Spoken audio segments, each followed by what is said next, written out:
Bat হাতে সময়টা বেশ কাটছিল জাকির হাসানের। এবার ক্রিকেটের ২২ গজ ছেড়ে জীবনের নতুন ইনিংস শুরু করেছেন তিনি। শুক্রবার বিবাহ বন্ধনে আবদ্ধ হয়েছেন জাতীয় দলের এই ক্রিকেটার। জীবনসঙ্গী জাকের জুটি করেছেন সারা নুসরা অদ্রির সঙ্গে। জানা গেছে তার স্ত্রী ঢাকা বিশ্ববিদ্যালয় থেকে পড়াশোনা করছেন।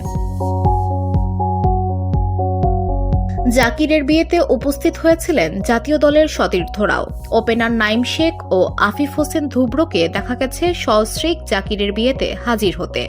জাকিরের জীবনের বিশেষ এই মুহূর্তটি ফ্রেমে বন্দী করে রেখেছেন তারা। সেই সঙ্গে জাকিরকে শুভকামনাও জানিয়েছেন তারা। মালয়েশিয়ান প্রযুক্তিতে তৈরি অত্যাধুনিক cleaning machine modern vacuum cleaner যে কোনো ধরনের ধুলো ময়লাকে পরিষ্কার করে ঘরকে করে তুলুন চকচকে ও আকর্ষণীয়। Modem, brand of luxury. সামাজিক যোগাযোগ মাধ্যম ফেসবুকে জাকিরকে শুভেচ্ছা জানিয়ে আফিফ লিখেছেন, তোমাদের দুজনের জন্য অনেক আনন্দিত।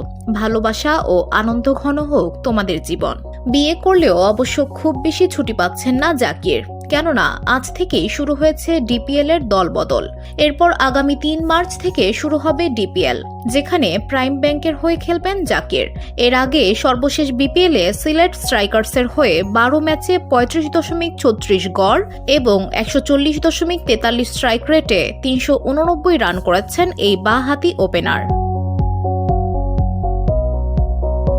VOD Bangla news desk.